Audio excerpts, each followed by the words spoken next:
Sa pagkakataon pong ito ay ipaglilingkod namin sa inyo ang sagot sa karaniwang itinatanong sa amin kung bakit ipinagbabawal sa amin ng mga kaanib sa Iglesia ni Cristo ang makipagtipan at mag-asawa sa mga hindi miyembro ng Iglesia ni Cristo.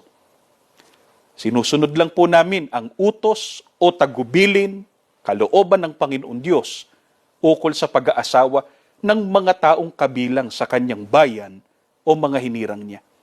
Ano po ba ang utos ng Panginoon Diyos sa mga hinirang niya patungkol sa pag-aasawa? Pakinggan po ninyo ang sulat ni Apostol Pablo sa mga Kristiyano.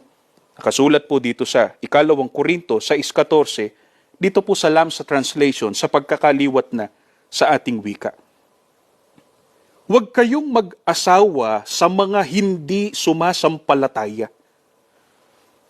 Mga kaibigan, kapag ka sinabing huwag, hindi po ba't nangangahulugan ito na bawal? Kaya, ipinagbabawal po sa mga tunay na Kristiyano ang pag-aasawa ng hindi kapanampalataya. Sa makatwid, hindi po ito inimbentong aral o kabawalan ng mga ministro sa iglesia, kundi ito po ay aral ng Panginoong Diyos na nakasulat po sa Biblia.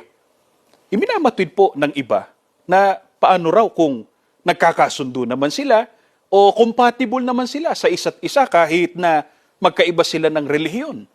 Alamin natin sa Biblia, maaari bang magsama bilang mag-asawa ang magkaiba ng relihiyon o ng pananampalataya? Pakinggan po ninyong nakasulat dito po sa 2 Korinto, sa 6:14 hanggang 15. Ganito ang nakasulat, inyo pong dinggin. Huwag kayong makipamatok ng kabilan sa mga di nagsisisampalataya, sapagkat anong pakikisama meron ng katwiran at kalikuan, o anong pakikisama meron ng kaliwanagan sa kadiliman, at anong pakikipagkasundo meron si Kristo kay Belial, o anong bahagi meron ang sumasampalataya sa di sumasampalataya. Mga kaibigan, kung sa panukat ng tao ay compatible sila at maaaring magsama bilang mag-asawa kahit magkaiba ng relihiyon, ngunit sa pamantayan ng Panginoong Diyos ay hindi dapat magsama bilang mag-asawa ang nasa kaliwanagan at ang nasa kadiliman pa, ang sumasampalataya at ang di sumasampalataya. Pero paano kung ang ikatwiran ay mahal nila ang isa't isa? Speaking of pagmamahal o pag-ibig, ano ang nakataya kapag ka ang pinili ay ang hindi kabilang sa bayan ng Panginoong Diyos o sa sanlibutan? Ganito po ang mababasa natin sa unang Juan, sa 2:15. Dinggin po ninyo ito. Huwag ninyong ibigin ng sanlibutan ni ang mga bagay na nasa sanglibutan.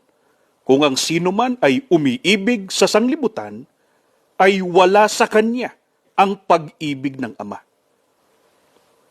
Kapag ka ang pinili ng isang kaanib sa iglesia ay ang pag-ibig sa sanlibutan, sa halip na sundin ang utos ng Panginoong Diyos, mawawala sa kanya ang pag-ibig ng Panginoong Diyos.